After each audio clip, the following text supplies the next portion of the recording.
જી નમસ્કાર આપ સર્વેને. મારું નામ ખીમાભાઈ પાતાભાઈ ડાંગર, મારું ગામ મોટા ખુટવડા, તાલુકો મહુવા, જિલ્લો ભાવનગર. હું છેલ્લા 6 વર્ષથી પ્રાકૃતિક ખેતી કરું છું. હું 25 વીઘામાં યાને કે 10 એકરમાં પ્રાકૃતિક ખેતી કરું છું અને પ્રાકૃતિક ખેતીના સારે આયામોનો હું ઉપયોગ કરું છું મારી ખેતીમાં. એક મલ્ચિંગ છોડીને જીવામૃત, બીજામૃત અને આશાદન.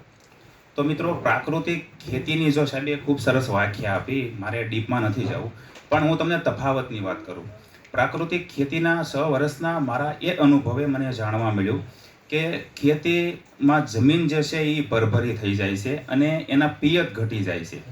જ્યારે હું મગફળીની ખેતી સૌ પ્રથમ પહેલાં પ્રાકૃતિક ખેતી નહોતો કરતો, એ પહેલાં જ્યારે મગફળીનું વાવેતર મારે થતું અને ઉનાળો વાવેતર થતું ને તોય મારે 2 થી 3 પાકનો ડિફરન્સ રહેતો હતો. અત્યારે જે પ્રાકૃતિક ખેતીમાં આટલું બધું પાણી જોતું નથી. અને બીજા નંબરમાં મેં જ્યારે શરૂઆત કરીને પછી તફાવત મેં એ નોંધ્યો મારી ખેતીમાં. જે 1 એકરમાં શરૂઆત કરીને પછી એના લેબ ટેસ્ટ કરાવ્યા, એનો ઓર્ગેનિક કાર્બન મેં જોયો. તો જે ખેતી રાસાયણિક હતી અને ઓર્ગેનિક ખેતી થઈ, પ્રાકૃતિક ખેતી થઈ, તો એમાં કાર્બનમાં ઘણો બધો વધારો થયો. જમીન પોષી અને ભરભરી થઈ. અને અત્યારે વાવેતરમાં હું સિંગ છે, શાકભાજીના પાકો છે અને અનાજ કઠોળના પાકોનું વાવેતર કરું છું. અને દરેક પાકનું હું જાતે જ મૂલ્યવર્ધન કરું છું, પ્રોસેસિંગ જાતે જ કરું છું. મારા ફાર્મનું નામ છે શ્રી સહયોગ ફાર્મ. અને પીડીલાઇટના ગ્રામ નિર્માણ સમાજના મારફતે મને ઘણી બધી હેલ્પ મળેલી છે. મારે ગોબરધન મેં વિકસાવેલું છે મારા ફાર્મ ઉપર. નર્સરી પ્લાન્ટ છે, બાગાયત મોડેલ છે 1 એકરનું. અને ખાસ મારે વાત એ કરવી છે કે ખેતીની સાથે બીજા ઘણા એવા નાના આયામો છે જેનાથી આપણે પગભર થઈ શકીએ એમ. એમાં ગોબરધન જે મારે પ્લાન્ટ છે, ગોબર ગેસ, એની સ્લરીમાંથી હું ઘન જીવામૃત બનાવું છું.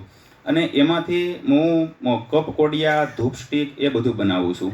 1 કિલોમાં મારે અંદાજે 100 થી 125 થી 150 કપ કોડિયા બને છે. એની કિંમત માર્કેટમાં હું 2.5 થી 3 રૂપિયા સેલ કરું છું, વેચું છું. એટલે એમાં એક સરળતા એ રહી છે ગોબર ગેસ પ્લાન્ટમાં કે તમે જ્યારે જીવામૃત બનાવો છો ને તો એનો જે 7 દિવસનો જે ટાઈમિંગ લાગે છે ને, આમાં 4 દિવસમાં કમ્પ્લીટ થઈ જાય છે. અને જ્યારે ઘન જીવામૃત બનાવવું ને ત્યારે સ્લરીને જ સૂકવી દેવાની. એ સ્લરીમાંથી આસાનથી ઘન જીવામૃત બને છે. અને છંટકાવમાં નિમાસ્ત્ર, પછી 10 પણની આ બધા અર્ક હું બનાવું છું અને એનો છંટકાવ કરું છું. અને આ દરેક મારી ખેતીમાં, મારા ફાર્મમાં જે કંઈ હું ગતિવિધિઓ કરું છું એનો હું ચેનલ મારફતે સોશિયલ મીડિયામાં મેકું છું, મારી પોતાની યુટ્યુબ ચેનલમાં.